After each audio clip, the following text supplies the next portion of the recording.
Et salut les amis, on se retrouve aujourd'hui pour une nouvelle vidéo. Donc dans cette vidéo je vous présente la suite de mon élevage.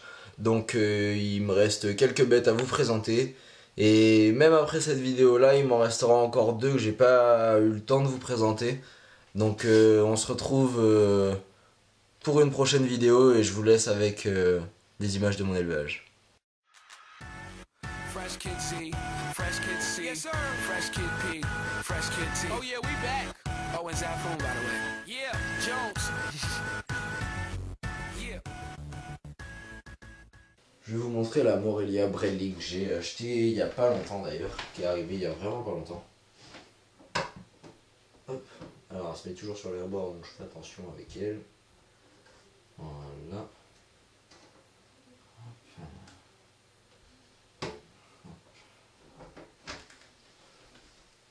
Voilà, donc un juve de cette année, donc Morelia Bredli.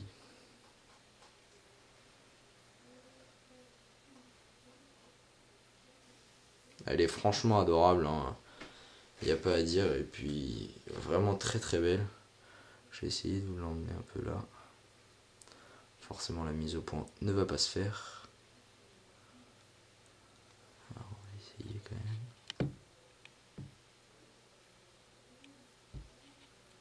La mise au point ne va pas se faire. Mais bon, voici un Bredli. Alors c'est assez simple, mais moi c'est vrai que ça m'attire beaucoup. Déjà, on voit déjà quand même pour un serpent de 4 mois, elle fait déjà un certain gabarit, hein. C'est pas un petit bébé, donc c'est une femelle. Elle est née en août de mémoire. Et donc je l'ai acheté chez Jujuboïdé, donc c'est son nom sur Facebook, hein, voilà. Donc vraiment c'est un éleveur que je vous recommande, un éleveur qui est au top. La bête est de qualité, elle est hyper bien, hyper calme et tout. Elle a mangé, elle est bien démarrée au raton. Quand il me l'a vendu, quand je l'ai récupéré, moi, et bah, franchement j'ai eu toute la fiche de suivi. Depuis qu'elle est née, j'ai tous ses repas, toutes ses mues. Donc c'est très très sérieux. J'ai tous les papiers parce qu'elle est déclarée IFAP. Elle est déjà déclarée photo, donc pas pucée, hein, parce qu'à ces gabarits-là on peut pas les pucer encore. Mais elle est déclarée identification photo. Il m'a fait le changement de propriétaire, tout ça, vraiment il est très très réglo. Sur les papiers, il rigole pas. Et donc c'est vraiment un éleveur que je vous recommande. Là moi quand il m'a proposé, enfin quand j'ai vu son annonce pour les Morelia Bredli, j'ai vraiment pas hésité. Donc je vous la remonte une dernière fois.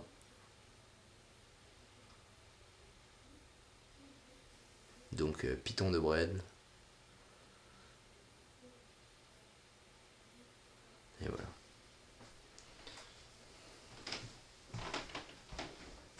Donc pour l'instant elle est en fauna, mais ça va pas durer, j'attends vraiment qu'elle grossisse un peu. Et je suis en train de lui faire un terra là, mais il faut qu'elle grossisse un peu parce que j'ai peur qu'elle passe en clé vite. Là elle est vraiment pas assez grosse.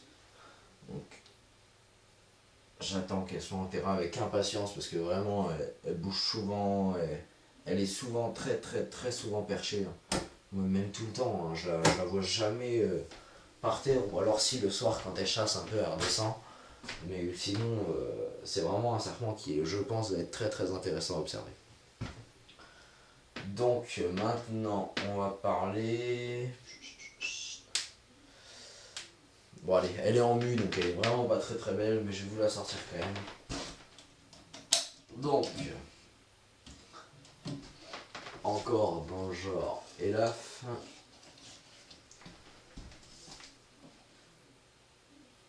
Je vous sors ma Radiata albinos. Donc voilà, donc elle est très très calme par rapport à quand elle est arrivée. On va essayer de faire une mise au point quand même.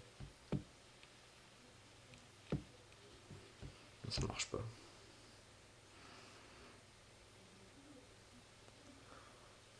Voilà, donc un serpent qui est vraiment très joli. Donc pour l'instant elle a pris aucun repas chez moi, mais je me fais pas trop de soucis, hein.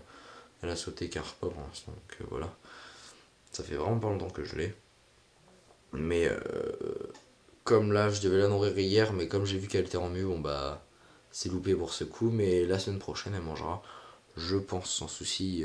J'en ai parlé avec l'éleveur, il m'a expliqué 2-3 trucs et c'est bon. Donc voilà, petite Elafradiata albinos. Donc pareil, une espèce qui m'attire beaucoup dans le genre des asiatiques. Donc je vais pas la déranger plus que ça comme elle est en mue. Et vous voyez, c'est des serpents qui ont une réputation vraiment très nerveux, agrafeur, or que pas du tout. Hein. Moi, c'est des serpents, je les ai très très calmes. Alors forcément, quand elle est arrivée, elle était un peu au taquet. Elle m'a jamais mordu, hein. Elle m'a jamais tapé, rien. Mais bon, elle était un peu au taquet. Mais là, vous voyez bien qu'en manipulation, c'est pas la course, c'est pas la galère pour la rattraper. C'est vraiment un serpent qui est relativement calme. Hein. Faut juste pas faire de gestes un peu dans tous les sens. Et puis y aller tranquillement pour les prendre dès tout petits et les habituer à la manipulation. Donc maintenant, je vais vous présenter mon deuxième Morelia. Donc le terrain est juste en dessous là. Donc je vais l'attraper. Donc voilà les amis, on se retrouve avec ma Morelia Spilota McDoelly. Donc une femelle que j'ai acquérie cet été il me semble. J'ai été la chercher chez un éleveur particulier dans le nord de la Manche. Donc cette femelle est une femelle de 4 ou 5 ans. 5 ans, elle a déjà fait 2 années de reproduction. Donc pour l'instant chez moi elle ne reproduit pas. Hein. De toute façon j'ai rien avec quoi la faire reproduire. J'ai aucun McDoelly. Donc c'est une femelle qui a déjà reproduit et voilà, c'est tout ce que j'ai à vous dire sur celle-là. J'ai récupéré, donc elle venait de faire ses petits, donc elle était assez mais le gars a gardé les petits, qu'il revendait d'ailleurs.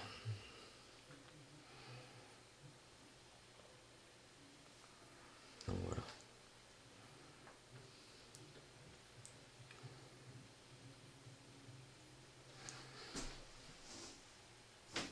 Donc c'est une espèce, les Morelia, faut dire que ça me fascine particulièrement, leur tête est ultra massive, on voit bien qu'il y a de la puissance dedans, c'est vraiment des serpents qui me fascinent par leur comportement et leur physiologie. Donc voilà, entre la Bradley et la McDoelly, je vais avoir des projets de repro sûrs pour l'élevage, mais pour l'instant, comme je suis pas capable, on va attendre un peu. On va pas faire trop de repro tous les ans. Là déjà j'ai 2 reproducteurs qui sont ensemble. Donc je vais pas vous les présenter dans cette vidéo pour éviter de les déranger, les laisser faire ce qu'ils ont à faire. Mais je vous les présenterai une fois sortis de repro. Et je vous ferai suivre mon projet de reproduction et l'avancée au fil des jours. Je suis en train de faire un suivi, voilà. Je fais un suivi, je note tout sur un papier pour que vous expliquiez tout ce que j'ai eu. Parce que moi, c'est vrai que c'est ce qui m'a manqué. Bon, alors heureusement, il y a les groupes Facebook dont j'ai trouvé des gens pour m'aiguiller. Mais c'est vrai que sur YouTube, il n'y a pas... Alors ouais, il y a des vidéos sur la repro des gutes. D'ailleurs, je vais vous le dire, c'est une repro de Pantherophis gutatus que je fais. Donc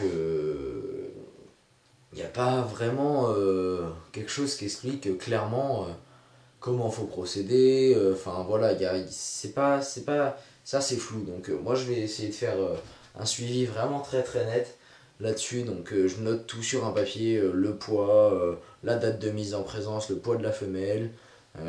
J'essaie vraiment d'être le plus précis possible pour après tout vous expliquer comment ça s'est passé et essayer de voir les erreurs que j'ai, donc les erreurs que j'ai faites et les trucs que j'ai fait qui étaient pas mal et voir comment ça va sortir à la fin. Donc je suis pas sûr là que ça marche déjà cette année parce que j'ai pas fait de période de repos d'hivernation sur mes gutes, mais bon on va voir, hein, on va les laisser là pendant un mois je pense ensemble, 3 semaines, un mois, ouais, et puis on verra ce que ça donne, si la femelle prend ou pas, et préparer, voilà, j'ai déjà préparé le rack juve ici, Et il me manque plus qu'à préparer l'incubateur, mais j'ai tout ce qu'il faut pour le faire, donc on attend maintenant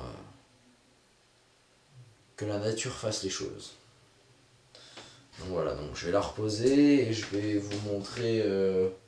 Ce coup-là, par contre, je vais vous emmener avec moi. Je vais pas vous, je vais vous emmener directement ici. Là, je vais vous montrer ma petite femelle boédon classique. Donc voilà, donc là on est devant la boîte de ma boédon Capensis classique. Donc une petite femelle. Elle a mangé hier soir, donc on va pas trop l'embêter. Je vais juste vous la montrer. Et bah non, elle est pas là. C'est loupé. Où est-ce qu'elle va être? Alors, on va chercher. Elle va être par là, je pense. Où est-elle? Ah, elle est là.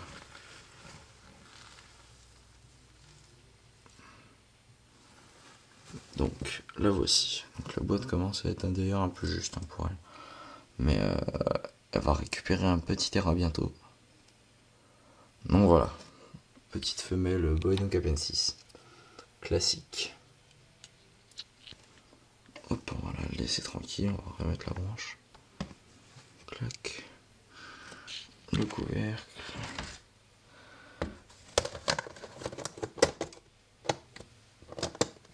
Et c'est réglé.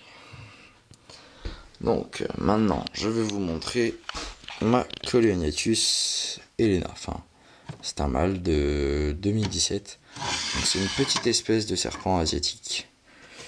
Alors où est-il? Il est là. Donc très très curieux. Donc le voici. Hop, j'essaie de...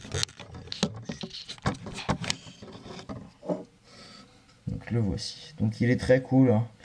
Mais je le sors pas parce que il a mangé hier et comme c'est son premier repas à la maison, je préfère le laisser tranquille. Donc le voilà. Donc une très belle espèce et à voir, peut-être des projets avec, faut que je trouve une femelle.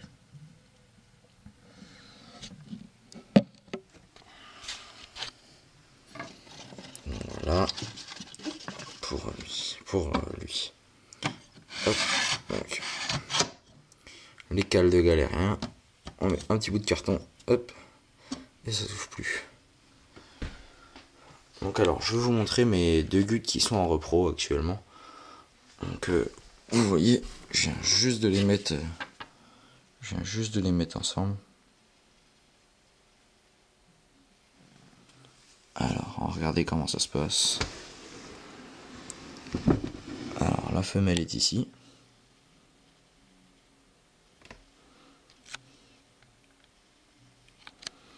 Et le mâle est ici. Donc voilà. Donc ils ont bien foutu le bordel. D'ailleurs, il va falloir que je nettoie parce qu'ils ont fait... ça doit être tout frais parce que j'ai regardé ce matin, il n'y avait pas ça. Donc voilà.